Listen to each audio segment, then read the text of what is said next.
ಇತ್ತೀಚಿನ ಸಂಚಿಕೆಗಳನ್ನು ಜಾಹೀರಾತಿನ ಕಿರಿಕಿರಿ ಇಲ್ಲದೆ ನೋಡಿ.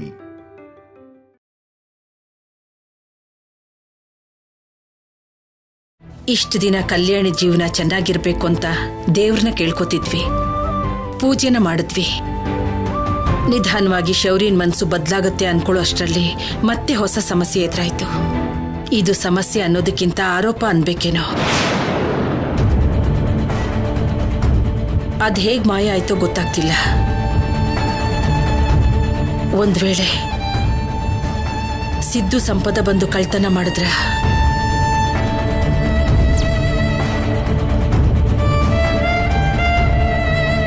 ಇದು ತುಂಬಾ ಚೆನ್ನಾಗಿದೆ ಅತ್ತೆ. ಬಿಟ್ಟಿಯಾಗಿ ಸಿಕ್ಕಿದಾನೆ ಅಂತ ನನ್ನ ತಮ್ಮನ್ಗಂತಿದ್ದೀರಾ?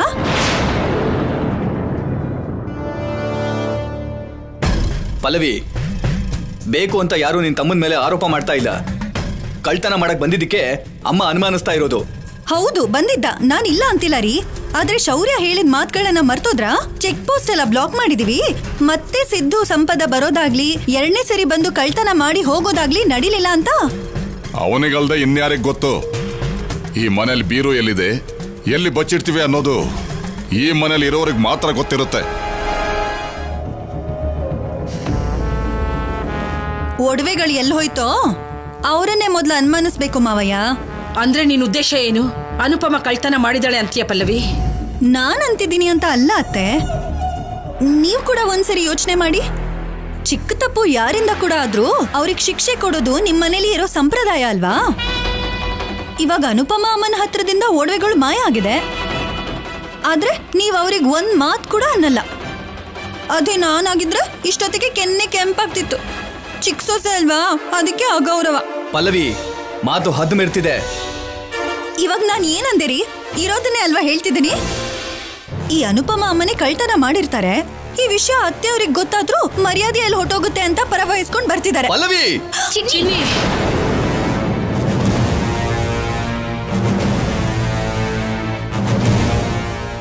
ಏನ್ ಕೆಲಸ ಮಾಡ್ತಿದೀಯ ನೀನು? ಹೆಣ್ಮಕ್ಳ ಮೇಲೆ ಕೈ ಮಾಡೋದು ಸಂಸ್ಕಾರ ಅಲ್ಲ ಚಿನ್ನಿ. ಹೊಡೆಯೋದಲ್ಲಮ್ಮ, ಕತ್ತರಿಸ್ಬೇಕು. ತನ್ನ ಬಾಯಿಗೆ ಹೇಗ್ ಬರುತ್ತೋ ಹಾಗೆ ಮಾತಾಡ್ತಾ ಇದ್ದಾಳೆ. ಪಲ್ಲವಿ ಹೇಳಿದ್ರಲ್ಲಿ ತಪ್ಪೇನಿದೆ ಚಿನ್ನಿ? ನನ್ನ ಹತ್ರದಿಂದನೇ ತಾನೇ ಒಡವೆಗಳೆಲ್ಲ ಕಾಣೆಯಾಗದೆ ಹೋಗಿದ್ದು.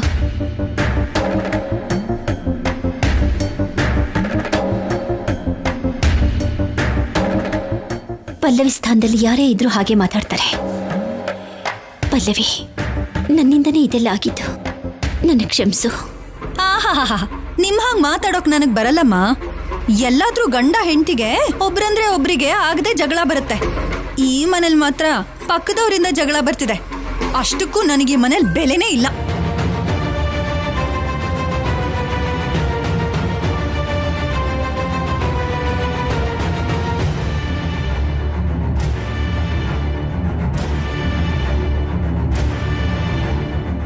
ಚಿನ್ನಿ, ಪಲ್ಲವಿ ಬೇಜಾರು ಮಾಡ್ಕೊಂಡಿದ್ದಾಳೆ. ಹೋಗಿ ಸಮಾಧಾನ ಮಾಡು.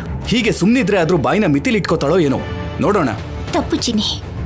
ಯಾವ ಹೆಣ್ಣಿಗೆ ಆಗ್ಲಿ ಅವಳ ತವ್ರ ಮನೆ ಬಗ್ಗೆ ಮಾತಾಡಿದ್ರೆ ಕೋಪ ಬರುತ್ತೆ. ಅದು ಅಲ್ಲದೆ ಸಿದ್ದು ಕಳ್ತನ ಮಾಡಿಲ್ಲ ಅಂತ ಶೌರ್ಯ ಹೇಳ್ತಾ ಇದ್ದಾನಲ್ವಾ? ಹೋಗಿ ಸಮಾಧಾನ ಮಾಡು.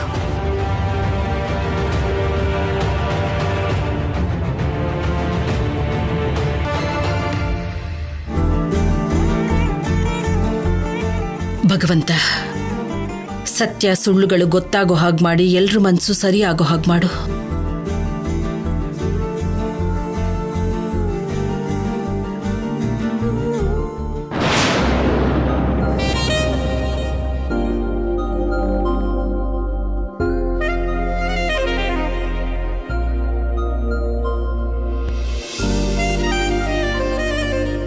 ಸಿದ್ದು ಟಿವಿ ನಿಂಗೋಸ್ಕರನೇ.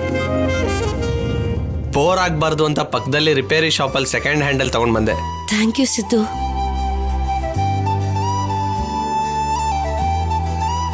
ನಿನ್ ಮೊಬೈಲ್ ಒಂದ್ಸಲ ಕೊಡು.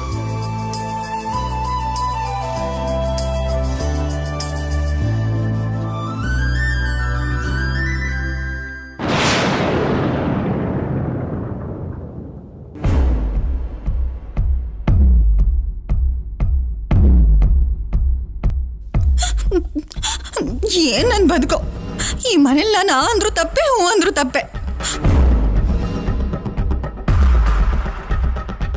ದೇವ್ರ ನೋಡೋದಕ್ ಬಂದವರೆಲ್ಲ ದೇವಸ್ಥಾನದಲ್ಲಿ ಗಂಟೆನ್ ಬಾರಿಸ್ದಾಗೆ ಈ ಮನೇಲಿ ಎಲ್ರು ನನ್ಗೆ ಅಂತಾರೆ. ಹೋಗ್ಲಿ ಬಿಟ್ಟು ತವ್ರ ಮನೆಗಾದ್ರೂ ಹೋಗ್ಬಿಡೋಣ ಅನ್ಕೊಂಡ್ರೆ ನಮ್ಮಮ್ಮ ಮಗಳು ಬಂದ್ಲು ಅನ್ನೋ ಆನಂದಕ್ಕಿಂತ ತಿನ್ನೋ ಅಕ್ಕಿ ಖಾಲಿ ಆಗೋಗುತ್ತೆ ಅಂತ ನೋಡ್ತಾಳೆ.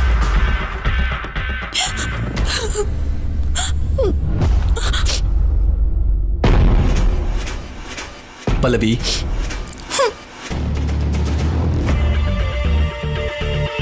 ನೋಡು ಪಲ್ಲವಿ, ನಿನಗೆ ಹೊಡಿಬೇಕು ಅಂತ ನನಗೇನಾದ್ರೂ ಆಸೆನಾ?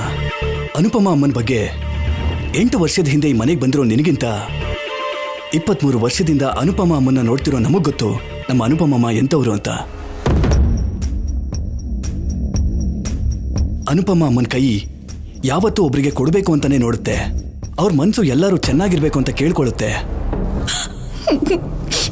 ಅನುಪಮ ಅಮ್ಮನ್ಗೆ ಈ ಮನೆ ಬಿಟ್ರೆ ಇನ್ನೊಂದು ಪ್ರಪಂಚನೇ ಗೊತ್ತಿಲ್ಲ. ನಮ್ಮನ್ ಬಿಟ್ರೆ ಅನುಪಮ ಅಮ್ಮನ್ಗೆ ತಮ್ಮವರು ಅನ್ನೋರು ಯಾರೂ ಇಲ್ಲ. ಅನುಪಮ ಅಮ್ಮ ಈ ಕುಟುಂಬಕ್ಕೋಸ್ಕರನೇ ಬದುಕ್ತಿದ್ದಾರೆ.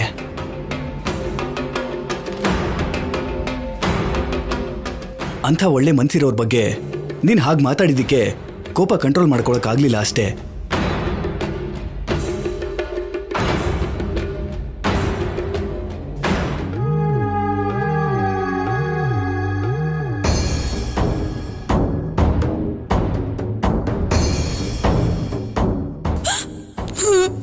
ನೀನ್ ಅಳ್ತಾ ಇದ್ರೆ ಕಣ್ಣೀರ್ ಒರೆಸಿ ಸಮಾಧಾನ ಮಾಡ್ತಾನೆ ಅನ್ಕೊಂಡ್ರೆ ಆ ಅನುಪಮನ್ನ ದೇವತೆ ಅಂತ ಹೋಗ್ಲಿ ಹೊರಟೋದ್ನಲ್ಲ ಪಲ್ಲವಿ ನಿನ್ ಗಂಡ. ಏನ್ ಮಾಡೋದಕ್ಕೆ ಎಲ್ಲ ನನ್ ಕರ್ಮ.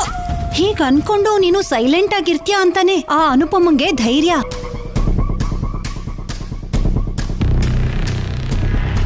ಮನೇಲಿರೋರ್ಗೆಲ್ರಿಗೂ ಅವಳು ಏನ್ ಮಾಯ ಮಾಡಿದಳೋ ಗೊತ್ತಿಲ್ಲ. ಅವಳು ಏನೇ ತಪ್ಪು ಮಾಡಿದ್ರು ಲೋಕ ಕಲ್ಯಾಣಕ್ಕೋಸ್ಕರ ಅನ್ನೋ ಹಾಗೆ ಮಾತಾಡ್ತಾರೆ.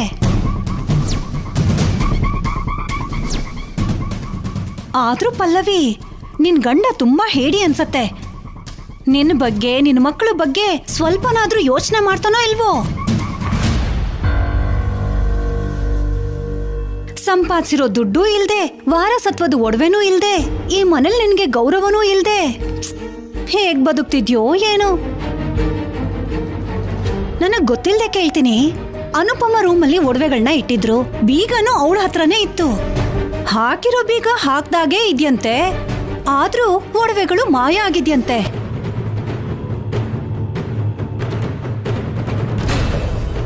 ಆ ಅನುಪಮ ಕಾಗೆ ಗುಬ್ಬಚ್ಚಿ ಕತೆ ಹೇಳ್ತಿದ್ದಾಳೆ, ನೀವೆಲ್ರೂ ಮೂಕು ಪ್ರಾಣಿ ಹಾಗೆ ತಲೆ ಆಡಿಸ್ತಾ ಇದ್ದೀರಾ. ಸರಿಯಾಗಿದೆ. ಅಷ್ಟಕ್ಕೂ ನನ್ನ ಅನುಮಾನ ಏನ್ ಗೊತ್ತಾ, ಅನುಪಮ ಆ ಒಡವೆಗಳನ್ನ ಯಾರಕ್ಕೆ ಕೊಟ್ಟಿರ್ತಾಳೆ? ಅಷ್ಟು ಬೇಕಾಗಿರೋ ವ್ಯಕ್ತಿಗಳು ಅವಳಿಗೆ ಯಾರಿದ್ದಾರೆ?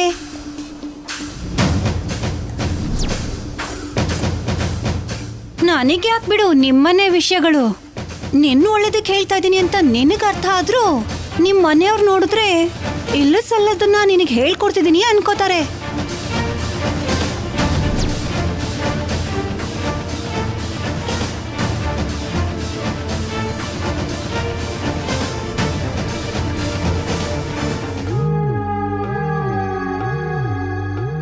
ಅಮ್ಮಯ್ಯ, ಉರಿತಾ ಇರೋ ಬೆಂಕಿಗೆ ತುಪ್ಪ ಸುರಿದ್ರೆ ಅದು ಹೇಗೆ ಬೆಂಕಿ ಜಾಸ್ತಿ ಆಗತ್ತೋ ಅದಕ್ಕಿಂತ ದೊಡ್ಡ ಬೆಂಕಿನ ಈ ಮನೇಲಿ ಹಚ್ಚಿ ಬಂದಿದ್ದೀನಿ.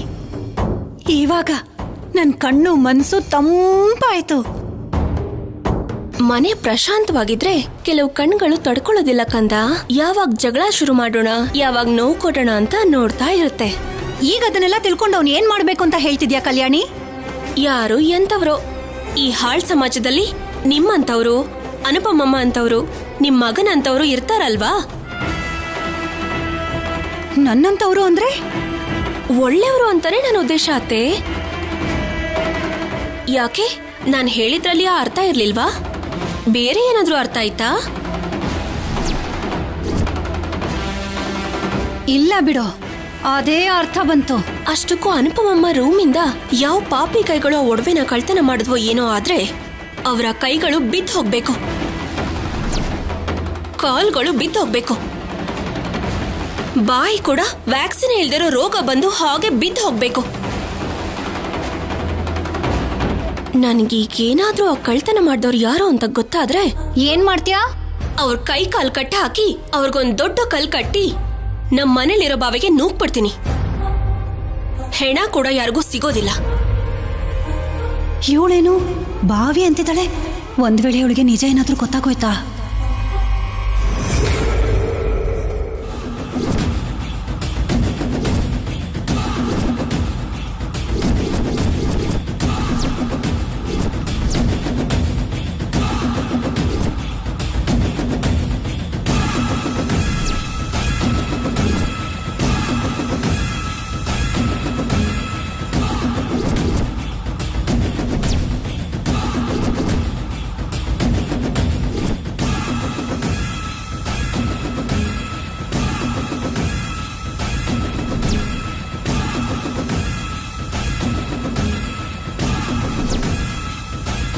ಕೀ ಎಲ್ಲಿಟ್ಟಿದ್ದಾಳೆ ಇವಳು?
ಸ್ತ್ರೀ ಧನ ಕೇಳಿದ್ರೆ ಕೊಡಲ್ವೇನೋ, ಜಗಳ ಆಡೋಣ ಅನ್ಕೊಂಡಿದ್ದೆ.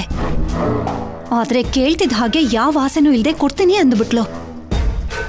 ಕೇಳ್ತಿದ್ದ ಹಾಗೆ ಕೊಟ್ಟು ಬಿಟ್ರೆ ಕಲ್ಯಾಣಿನ ಅನುಪಮನ ಹೇಗೆ ಆಟ ಆಡ್ಸೋಕ್ಕಾಗತ್ತೆ? ಅದಕ್ಕೆ ಈ ಒಡವೆಗಳನ್ನ ಕದ್ದಿದ್ದೀನಿ. ಆದ್ರೆ ಇದನ್ನ ಎಲ್ಲಿ ಬಚ್ಚಿಡ್ಲಿ?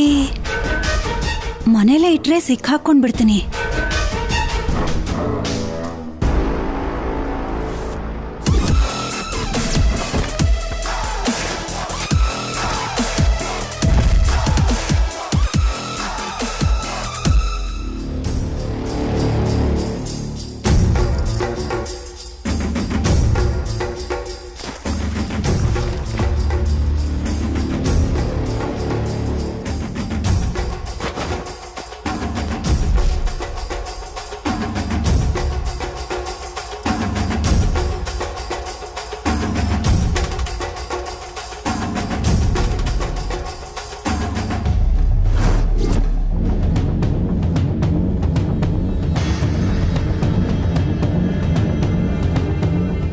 ಅತ್ತೆ ಅತ್ತೆ ಏನಾಯ್ತತ್ತೆ? ಇಷ್ಟೊತ್ತು ನೀವೇನು ಮಾತಾಡ್ದೆ ನಿಂತ್ಕೊಂಡಿದ್ದಕ್ಕೆ ಎದೆ ನೋವು ಬಂದು ಹೊರಟೋದ್ರೇನೋ ಅನ್ಕೊಂಡೆ. ನಾನಷ್ಟು ಬೇಗ ಹೋಗಲ್ಲ ಬಿಡು. ಗೊತ್ತು ಬಿಡಿ, ಪಾಪಿ ಚಿರಾಯು ಅಂತ ಹೇಳಿದಾರಲ್ಲ. ಏನಂದೆ? ಮತ್ತೆ ಇಲ್ಲಾಂದ್ರೆ ಏನತ್ತೆ? ನಮ್ ಚಿಕ್ಕಮ್ಮಂಗೆ ಸುಳ್ಳು ಹೇಳ್ದೆ. ನಮ್ಮಮ್ಮಂಗೆ ಯಾಕಷ್ಟು ಬೈದೆ? ಇರೋದನ್ನೇ ಹೇಳಿದ್ದು. ನನಗ್ಯಾಕೋ ಆ ಕಳ್ತನದ ಹಿಂದೆ ನಿಮ್ ಕೈವಾಡ ಜಾಸ್ತಿ ಇದೆ ಅನ್ಸುತ್ತೆ. ನನ್ನ ಮೇಲೆ ಕಳ್ಳಿ ಅಂತ ಮುದ್ರೆ ಹಾಕ್ತಿದ್ಯಾ? ನಿನ್ನ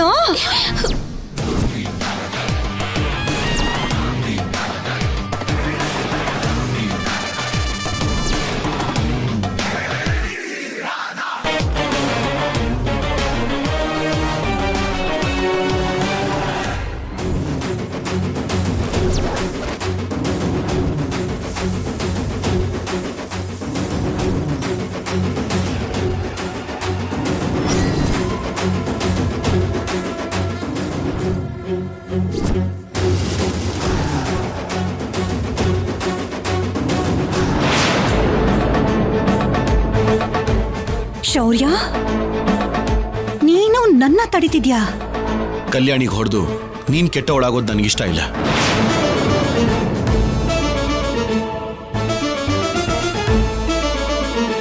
ಇವಳಮ್ಮ ಚಿಕ್ಕಮ್ಮ ಜಗಳ ಆಡ್ಕೊಂಡಿದ್ದಕ್ಕೆ ಆ ಜಗಳಕ್ಕೆ ನಾನೇ ಕಾರಣ ಅಂತಿದ್ದಾಳೆ ಕಣೋ. ಅದು ಅಲ್ದೆ ಆ ಕಳ್ತನನ ನಾನೇ ಮಾಡಿದೀನಿ ಅಂತಿದ್ದಾಳೆ. ಅತ್ತೆ ಅನ್ನೋ ಗೌರವ ಸ್ವಲ್ಪನೂ ಇಲ್ದೆ ನಿನ್ ಹೆಂಡತಿ ನನ್ನ ಮೇಲೆ ಕಳ್ಳಿ ಅನ್ನೋ ಮುದ್ರೆ ಹಾಕ್ತಿದ್ದಾಳೆ ಕಣೋ.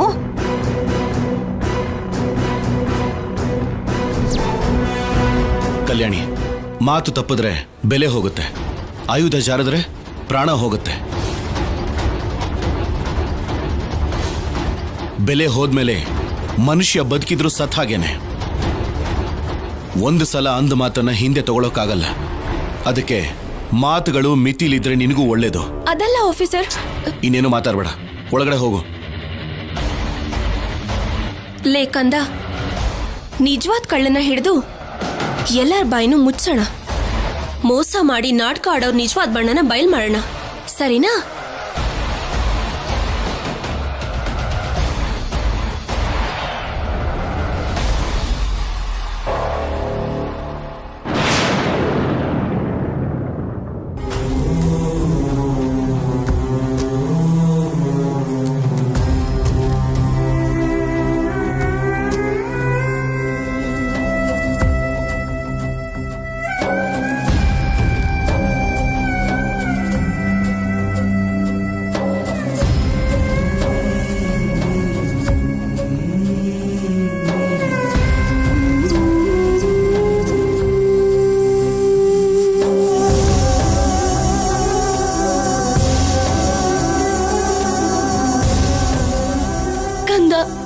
ಪದೇ ಪದೇ ನಿನ್ ಜ್ಞಾಪಕ ಬರ್ತಿದೆ.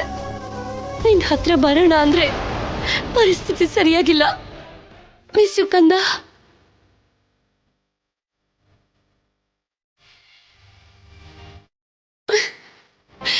ಸ್ಯಾಮ್, ಸ್ಯಾಮ್,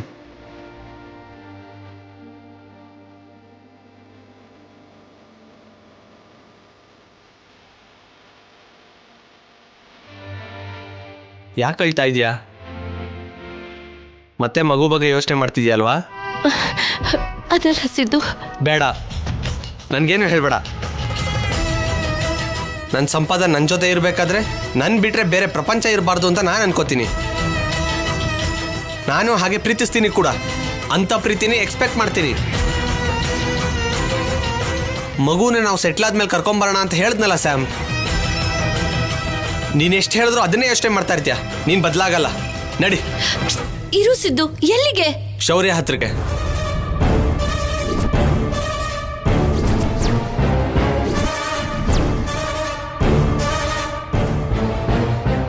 ಶೌರ್ಯನ ಹತ್ರಕ್ಕ ಯಾಕೆ?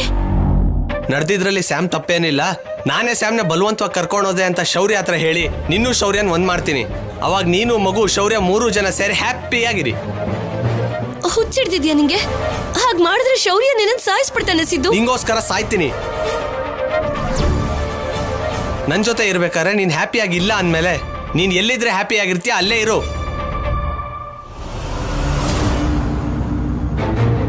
ನಿನ್ ಜೊತೆ ಇದ್ರೆ ನಾನು ಹ್ಯಾಪಿ ಆಗಿರಲ್ಲ ಅಂತ ನಿಂಗೆ ಹೇಳಿದ್ನ ಸಿದ್ದು.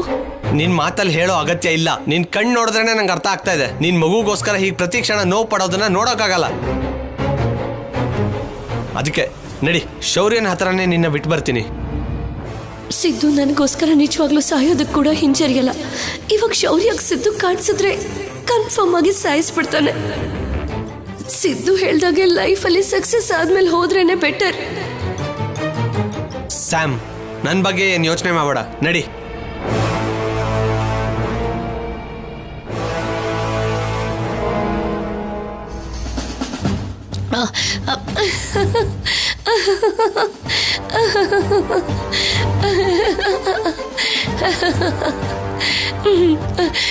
ನಂಬಟ್ಟೆ ಅಲ್ವಾ? ನೀನ್ ನಂಬಟ್ಟೆ ಅಲ್ಲ? ನಾನ್ ಮತ್ತೆ ಮಗುಗೋಸ್ಕರನೇ ಅಳ್ತಿದ್ದೀನಿ ಅಂತ ನೀನ್ ನಂಬಟ್ಟೆ ಅಲ್ಲ? ಅಲ್ವಾ? ನೀನ್ ನಂಬದೆ ಅಂದ್ರೆ ಆರ್ಟಿಸ್ಟ್ ಆಗಿ ನಾನ್ ಸಕ್ಸಸ್ ಆದ ಹಾಗೆ. ಅರ್ಥ ಆಗಿಲ್ಲ ಸ್ಯಾಮ್. ಆಕ್ಟಿಂಗ್ ಅಲ್ಲಿ ಮಹಾನಟಿ ಸಾವಿತ್ರಿ ಅವರು ನನ್ನ ಇನ್ಸ್ಪಿರೇಷನ್ ಅಂತ ನಿಂಗೆ ಗೊತ್ತಲ್ವಾ? ಹೌದು. ಅವ್ರ ಹಾಗೇನೆ ಗ್ಲಿಸರಿನ್ ಇಲ್ದೆ ಸೆಂಟಿಮೆಂಟ್ ಸೀನ್ ಅಲ್ಲಿ ಕಣ್ಣೀರ್ ಬರ್ಸ್ಕೊಳ್ಳೋದನ್ನ ಪ್ರಾಕ್ಟೀಸ್ ಮಾಡ್ತಿದ್ದೀನಿ.